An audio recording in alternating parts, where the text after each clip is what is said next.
हाँ बच्चों देखो, इसमें एक आपके पास प्रॉपर्टी है, each point on A wave front is a source of new disturbance called secondary wavelets. ठीक है नहीं? तो वेव फ्रंट के ऊपर एवरी पॉइंट जो होता है वो क्या करता है, एक नए डिस्टर्बेंस, यानी डिस्टर्बेंस का मतलब क्या है, सोर्स एक टाइप से, जहां से वेव्स क्या होती हैं, ओरिजिनेट होती है, source of new disturbance called secondary wavelets. Secondary wavelets travels with the speed of light. ठीक है? जैसे मान लो हमने आपसे कह दिया एक मेन सोर्स, आपने ये इस तरह से दिखा दिया, मेन आपका सोर्स ये है, या मेन डिस्टरबेंस, डिस्टरबेंस की वेव का मतलब क्या है, वो ये। तो अब आप देख रहे हैं कि मान लो इसका एक वेव फ्रंट हमने ये इस तरह से दिखा दिया, तो वेव फ्रंट के ऊपर एवरी पॉइंट जो होता है वो क्या करता है, एक नए सोर्स की तरह क्या करता है, काम करता है। हर पॉइंट एक नए, एवरी पॉइंट आप लेंगे तो दो तीन ही दिखाता हूं। तो इससे क्या होता है, सेकेंडरी वेवलेट्स इस तरह से ओरिजिनेट होती हैं, और ये भी क्या होती हैं कि स्पेरिकल होती हैं, और ये स्पीड ऑफ लाइट से क्या करती हैं, मीडियम में इस तरह से ट्रेवल करती हैं, स्पीड ऑफ लाइट से। ये इस तरह से आप देखेंगे, ज्यादातर एनर्जी क्या होती है, इनसे आगे की तरफ जाती है, पीछे की तरफ, यानी वेव ट्रेवल करने का मतलब क्या है, एनर्जी का ट्रेवल होता है। तो आप देख रहे हैं ज्यादातर एनर्जी क्या होती है, फॉरवर्ड डायरेक्शन में होती है, बैकवर्ड डायरेक्शन में एनर्जी कम होती है।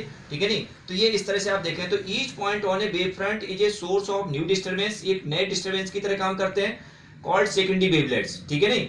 और सेकेंडरी वेवलेट्स जो होती हैं, सेकेंडरी वेवलेट जो होती हैं travel with the speed of light, ये लाइट की स्पीड से क्या करती हैं, आगे की तरफ ये भी ट्रेवल करती हैं। दूसरी प्रॉपर्टी आप देखेंगे, the forward envelope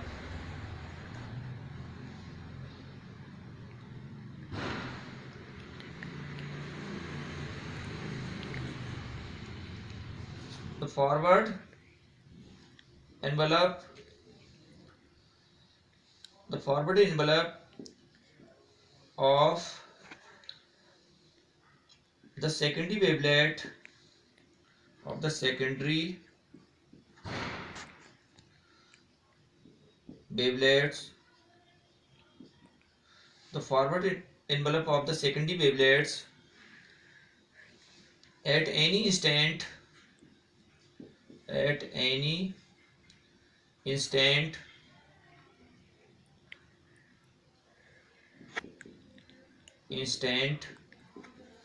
gives new wavefront.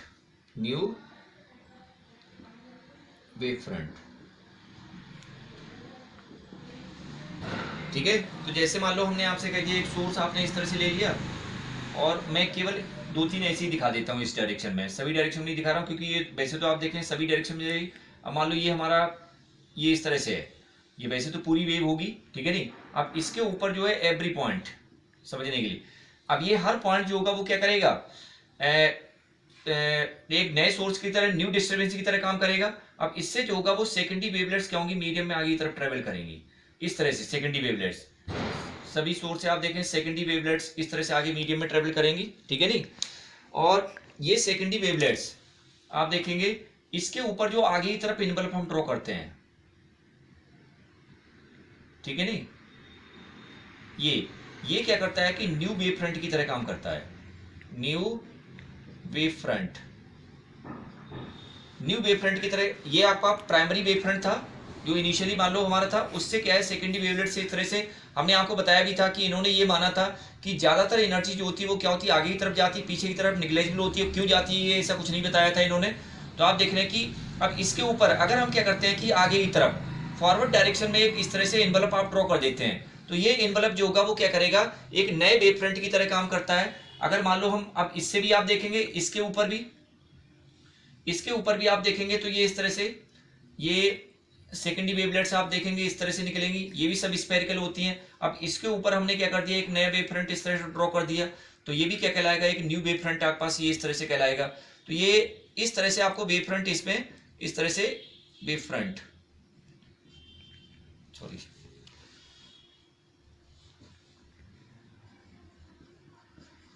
New wave front आपके पास ये इस तरह से आ जाएगा। ठीक है? तो ये इस तरह से इसमें माना गया था। या अगर मान लो हमने आपसे कह दिया कि इस तरह से आप दिखा दो,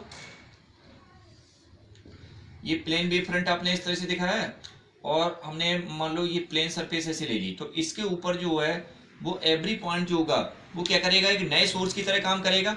अब इससे क्या होगा, सेकेंडरी वेवलेट्स इस तरह से चलेंगी मीडियम में आगे की तरफ, ये सेकेंडरी वेवलेट्स, और आप इसी तरह से दिखा सकते हो बहुत सारी सेकेंडरी वेवलेट्स होंगी। अब इनके फॉरवर्ड डायरेक्शन में एक इन्वेलप ड्रॉ कर दो, तो आप देख रहे हैं कि ये क्या करेगा, एक न्यू वेव फ्रंट की तरह काम करेगा। सेकेंडरी वेवलेट्स क्या करती हैं, इस तरह से पूरे मीडियम में इस तरह से आगे की तरफ ट्रेवल करती हैं। तो सेकेंडरी वेवलेट्स के ऊपर आगे की तरफ जो वेव फ्रंट आप ड्रॉ करते हैं फॉरवर्ड डायरेक्शन में, इसको क्या बोलते हैं, न्यू वेव फ्रंट आपके पास ये कहलाता है, न्यू वेव फ्रंट आपका ये इस तरह से कहलाएगा, ठीक है नहीं। तो the forward envelope of the secondary wavelets at any instant gives new wave front, ये आपको क्या करता है, एक नया वेव फ्रंट इस तरह से देता है, ठीक है।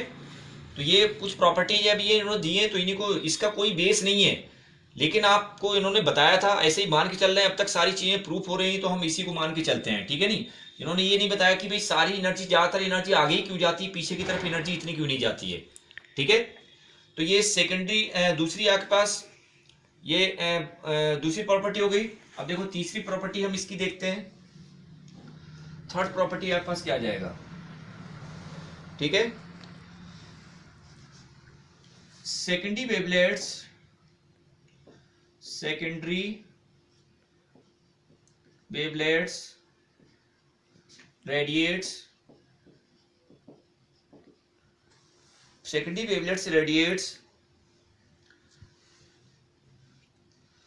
Radiates it's maximum energy maximum energy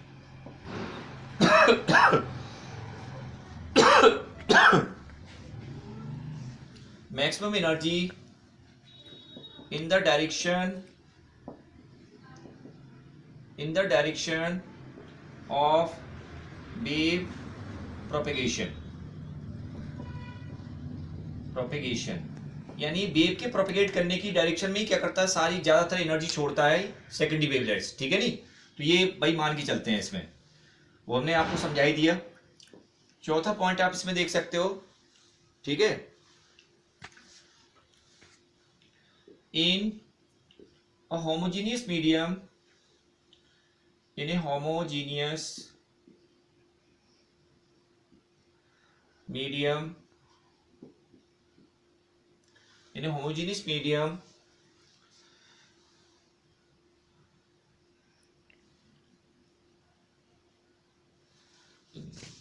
चलो in a homogeneous medium wave front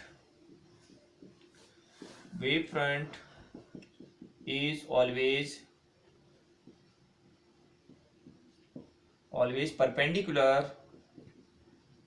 perpendicular to wave propagation। तो वेव फ्रंट जो होता है वो हमेशा वेव के प्रोपेगेशन के परपेंडिकुलर होता है, दिख ही रहा है आपको, मान लो कहीं भी देख सकते हो। जैसे मान लो हमने ये इस तरह से, मान लो ये वेव्स दिखा दी, तो वेव फ्रंट क्या होता है, ये ऐसे प्लेन वेव फ्रंट होता है कि नहीं, तो इसके वेव की प्रोपेगेशन परपेंडिकुलर पॉइंट सोर्स है, तो उस कंडीशन आप देखेंगे वेव फ्रंट क्या होता है, स्फेरिकल इस तरह से होता है, वेव्स ऐसे निकल के जाती हैं, ठीक है नहीं। तो ये इसमें आप देखेंगे सब ये क्या होता है, परपेंडिकुलर इस तरह से होता है, समझ में आया। तो ये इस तरह से हम इसमें लेके चलते हैं। तो इसमें in a homogeneous medium wave front is always perpendicular to the wave propagation, wave के प्रोपेगेशन की हमेशा वेव फ्रंट क्या होता है, परपेंडिकुलर होता है, ठीक है नहीं। जैसे इक्विपोटेंशियल सरफेस में पढ़ा था, इक्विपोटेंशियल सरफेस जो होती है वो हमेशा क्या होती है, इलेक्ट्रिक लाइन सपोर्ट्स के परपेंडिकुलर होती थी, बिल्कुल वैसे ही होगा। अब देखो ये होमोजेनियस क्यों कहा गया है, इसमें एक्चुअली में क्या होता है कि अगर मैं इधर कहीं दूसरा मीडियम भर दूं, इधर एयर इधर और कुछ मीडियम, तो ये शेप क्या होगी, थोड़ी सी फिर चेंज हो जाएगी, तो कहानी थोड़ी सी बदल जाती है यहाँ पर। तो कहो तो ये पॉइंट भी लिखवा देता हूँ, वैसे तो इसकी कोई खास जरूरत नहीं है, किताबों में तो मिलेगा भी नहीं, चलो कहो तो लिख लेते हैं इसमें, ठीक है। एक पॉइंट और लिख लेते हैं, फिफ्थ प्रॉपर्टी करके लिख सकते हो, चाहे छोड़ भी सकते हो तुम अगर नहीं लिखना चाहो, ठीक है। Time taken by each wave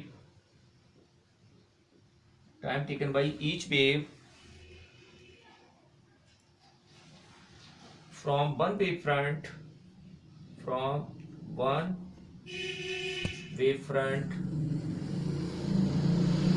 to another wave front